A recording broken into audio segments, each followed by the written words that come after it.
सिर्फ मैं हूँ और मेरी माताजी हैं। पिताजी की हत्या 2 साल की आयु में ही हो गई और उसके बाद माताजी मुझे लेके अपने 12वीं के बाद लगभग 6 मंथ कंपटीशन पे फोकस किया था। उसके बाद मैं अपना पढ़ाना स्टार्ट कर दी और पढ़ा रही हूँ मैं 2014 से। लेकिन मेरे पास स्टूडेंट्स पढ़ भी रहे हैं, लेकिन आप कैसे बोले कि महिलाओं को कलंक, बेरोजगार, बेकार, मतलब अलग अलग वे में। इंडिया की लड़की लोगों के लिए फ्री ऑफ कॉस्ट पढ़ाई क्लास चलाऊंगी और अभी तक जो जितने टीचर ऑनलाइन पढ़ा रहे हैं, ये ऑनलाइन प्लेटफॉर्म को उन लोगों ने एक व्यवसाय बनाया है। मैं उस ऑनलाइन कैसे कर रहे हैं कि व्यवसाय बनाया? मैं उस ऑनलाइन प्लेटफॉर्म को समाज में एक अलग वे में प्रस्तुत करूंगी कि वहाँ पे लड़कियां पढ़ना, जिस पे जग हंसा है उसी ने इतिहास रचा है। ये शायद उदाहरण सबको नहीं समझ में आता है, कहीं ना कहीं अलग दिखने लगता है और दिखता भी नहीं है। कभी कभी लगता है कि दिखता भी नहीं है और जब दिखता है तो अलग कायनात बना देता है। नमस्कार दोस्तों, मैं हूं जितेंद्र दिव्यांग और आप देख रहे हैं मेरा यूट्यूब चैनल जोश एक्सप्रेस। आज मैं भारत की उस बिटिया से मिलाने जा रहा हूं। आप लोगों ने देखा होगा Google boy, Google girl search कर लेते हैं क्योंकि भैया डिजिटल युग है। लेकिन ये हिंदुस्तान मेरा जिस सनातन धर्म से चलता है, उस सनातन धर्म को, उस हिंदुस्तान के हर एक कड़ी को बचा के चलने वाली आज हमारे बीच में नेहा सिंह जी।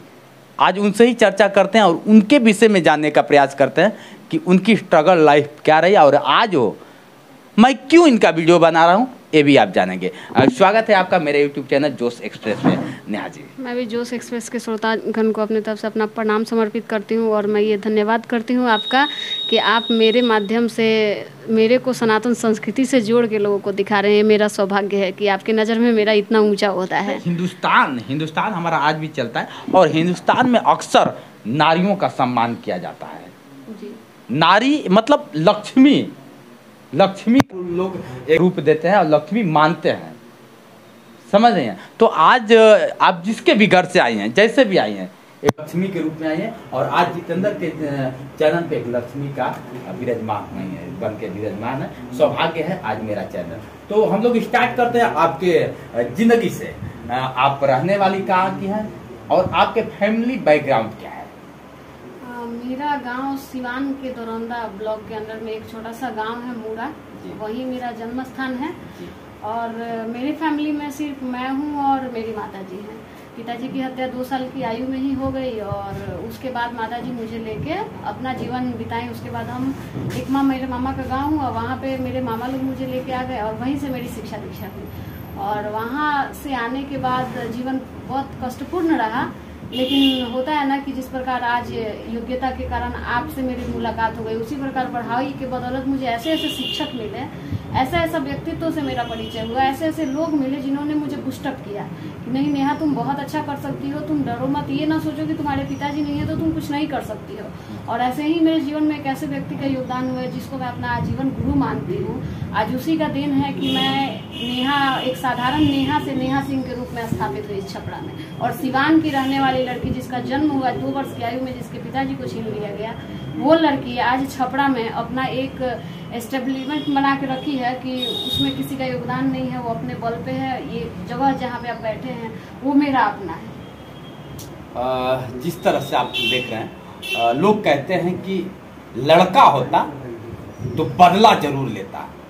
बदले की आग उसके अंदर धधकती किस बात का कि जिस बेटी के 2 वर्ष की उम्र में उसके बाप को छीन लिया जाता है, बाप का साया खत्म हो जाता है, माँ पालती है, भाई भी नहीं है। अब आप सोच लिए कि उसकी कहानी कितनी मार्मिक रही होगी। जिस तरह से आप बात कर लेते हैं, आप भी चाहती तो हथियार चला लेते हैं। बेशक झांसी की रानी इसी धरती पे और इसी भारत में रही, तो आप भी चाहती तो बन सकती थी, लक्ष्मीबाई बन जाती।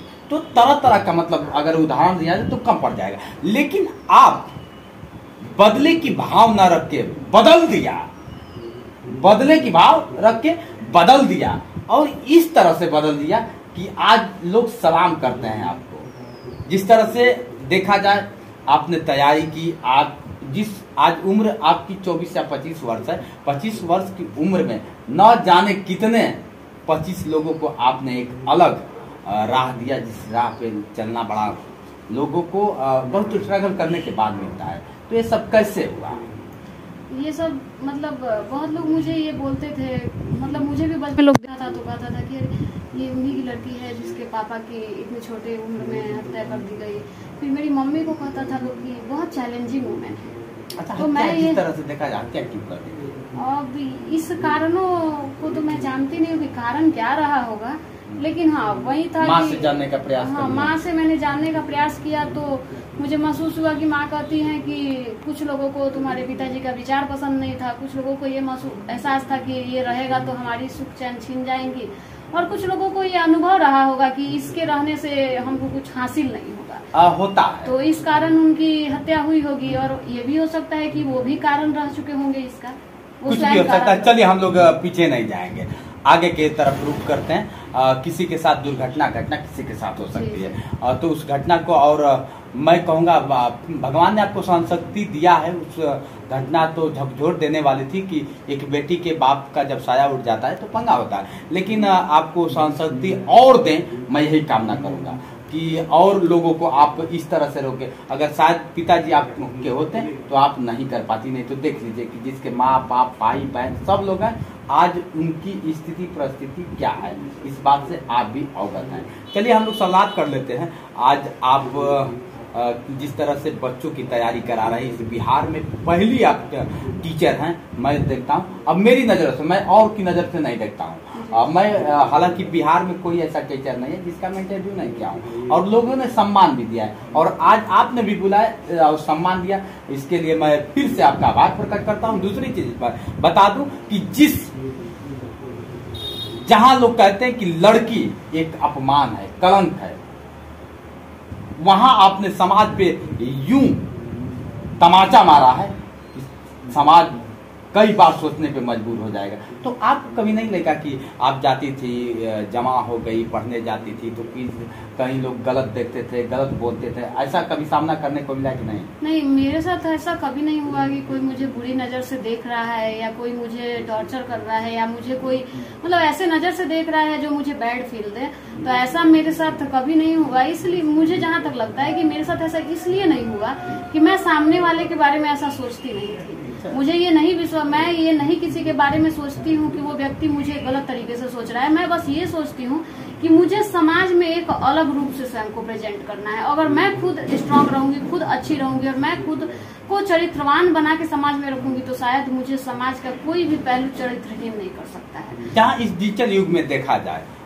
तो आपकी शिक्षा दीक्षा भी हाई लेवल की है, कहाँ तक है शिक्षा लेवल? नहीं, मैं तो अपने मामा के गांव के प्राइमरी स्कूल से पढ़ी हूँ। छोटा सा प्राइवेट स्कूल था, उसमें मैंने पढ़ा था। बाकी 8वीं से मेरा 12वीं तक गवर्नमेंट स्कूल से ही हुआ और मैंने ग्रेजुएशन भी गवर्नमेंट कॉलेज से ही किया है। कोई भी मेरा एजुकेशन ऐसा नहीं हुआ कि मैंने किसी कॉन्वेंट स्कूल से पढ़ा। नहीं करेगा। मेरा मतलब ये था कि आज जिस तरह से देखा जाए तो कहाँ तक आपका शिक्षा क्लियर हो पाया? अभी मैंने अपना ग्रेजुएशन राजेंद्र कॉलेज से पूरा किया हुआ है और अभी फिलहाल में मैं बिहार यूनिवर्सिटी से लॉ कर रही हूँ, Raghunath Pande memorial law college से। जी, मैं लॉ कर रही हूँ और मैंने बिहार दरोगा भी एग्जाम क्वालिफाई किया था, SSC भी किया, अभी BPSC भी मैंने क्लियर किया। तो इस सब एग्जामिनेशन का सिर्फ और सिर्फ श्रेय एक ही व्यक्ति को जाता है, जो मेरे शिक्षक हैं। अभी मैं उनके बारे में इसलिए कुछ नहीं कह सकती हूँ कि मैं सोची हूँ कि जिस दिन मैं सफल हो जाऊँ, मतलब मैं तो उनको गुरु दक्षिणा देने के सफल क्या सफल, आप तो ना जाने कितने को सफल आप देख लीजिए। अब मैं इनको बता भी दूं, सफलता इनको अभी नहीं शायद दिखाए, नौकरी ही पाना लगता है कि इनका सफलता, लेकिन सफलता ये सामने दिख रहा है। जो रचित आप देख रहे हैं, रचित जिस तरह से क्लासेज चलाते थे, कॉम्पिटिटिव जोन चलाती हैं, ये नॉर्मल नहीं है। न जाने कितने लोग कहते हैं दरोगा बना दी, लोग पुलिस बना दी, लोग को बैंक में डाल दी, रेलवे में डाल दी, लेकिन अपने आप को भी कभी कह रहे कि मैं सक्सेस नहीं हूँ, सफल। आखिर कब सफल होंगे? मैं बता रही हूँ, जैसे मैं आपको बता रही हूँ, मैं यहाँ पढ़ा रही हूँ, मेरा यहाँ छपरा में इंस्टीट्यूशन है। लगभग मैं 2014 से पढ़ा रही हूँ, जब मैं ग्रेजुएशन फर्स्ट ईयर में थी। मैंने 12वीं के बाद लगभग 6 मंथ कंपटीशन पे फोकस किया था, उसके बाद मैं अपना पढ़ाना स्टार्ट कर दी और पढ़ा रही हूँ मैं 2014 से। लेकिन मेरे पास स्टूडेंट्स पढ़ भी रहे हैं, लेकिन आप कैसे बोले कि महिलाओं को कलंक, बेरोजगार, बेकार, मतलब अलग अलग वे में देखा जाता है। तो हमारे समाज में महिलाओं को लोग इस फील्ड में देखना पसंद ही नहीं करता है, क्योंकि अगर देखना पसंद किया रहता तो आज सिर्फ जहाँ आप जैसे व्यक्ति आए हैं यहाँ पे कई लोग आए रहते। तो मैंने ये चीज महसूस किया, तो मेरे को लगा कि यहाँ के लोगों के नजर में महिलाओं की सफलता का मतलब यही है कि वो सर्विस में चली जाए, और मेरा उद्देश्य सर्विस करना नहीं है, बस सर्विस में जाके लोगों को बता देना है कि महिलाएं ये भी कर सकती है और सर्विस में भी जा सकती है। सही कहा आपने जिस तरह से। लेकिन अगर देखा जाए शिक्षा को लेकर, जिस तरह से आप कह रही हैं कि ग्रेजुएशन में जैसे ही मैंने एडमिशन लिया वैसे ही मतलब लोगों की तैयारी भी कराने लगा, तो और तैयारी करके सफलता भी मैंने देखा है कि बहुत काफी स्टूडेंट को आपने सक्सेस किया है। और आप वीडियो के माध्यम से देखेंगे भी, इनका वीडियो में भी दिखाऊंगा। तो जिस तरह से सक्सेस कर लिया और अपने आप को भी आप सक्सेस हैं, कोई ऐसा नहीं है कि सक्सेस नहीं है। यही इस समाज में लोग कहीं ना कहीं आप जैसे लोग, आप जैसे लड़कियां चाहती तो हैं लेकिन कुछ कर नहीं पाती हैं, तो उनके लिए क्या कहना चाहेंगे? इसी डिग्निटी को खत्म करने के लिए मैंने ये सोचा कि मैं अभी आने वाले समय में जिस दिन भी मेरा जो ड्रीम है मैं उसको फुलफिल करती हूँ, उसके बाद मैं पूरा बिहार ही नहीं पूरे इंडिया की लड़की लोगों के लिए फ्री ऑफ कॉस्ट क्लास चलाऊंगी। और अभी तक जो जितने टीचर ऑनलाइन पढ़ा रहे हैं, ये ऑनलाइन प्लेटफॉर्म को उन लोगों ने एक व्यवसाय बनाया है। मैं उस ऑनलाइन कैसे कर रहे हैं कि व्यवसाय बनाया? मैं उस ऑनलाइन प्लेटफॉर्म को समाज में एक अलग वे में प्रस्तुत करूंगी कि वहाँ पे लड़कियां पढ़ना चाहें तो आए और योग्य व्यक्ति से पढ़ें। ऐसा नहीं कि ये देख रही है कि कोई व्यक्ति आया, इतना बैनर लगा दिया, हम इतना ही में आपको पढ़ा के IAS बना सकते हैं, BPSC क्वालिफाई करवा सकते हैं, और वो खुद नहीं किया तो फिर दूसरे को कैसे करवाएगा। तो मैंने एक रास्ता बनाया है। आपने भी, बहुत लोगों ने मुझे प्रेरित किया, मेरे विद्यार्थी भी कहते हैं कि मैम एक बार आप भी ऑनलाइन प्लेटफॉर्म पे आ जाओ, आप इतना अच्छा पढ़ाती है। लेकिन मैं जानती हूँ कि जिस दिन मैं ऑनलाइन प्लेटफॉर्म पे आके पढ़ाने लगूंगी, उस दिन शायद मेरे विद्यार्थी नहीं रह जाएंगे और मैं उनकी गुरु नहीं रह जाऊंगी। पहले ही मैंने एक शब्द कहा था कि हिंदुस्तान सनातन धर्म और गुरु शिष्य का रिश्ता कभी खत्म नहीं हुआ है, लेकिन कुछ चंद पैसों को लेकर कह लीजिए, कुछ चंद डिजिटल युग को लेकर कह लीजिए, लोग राह से भटक जाते हैं।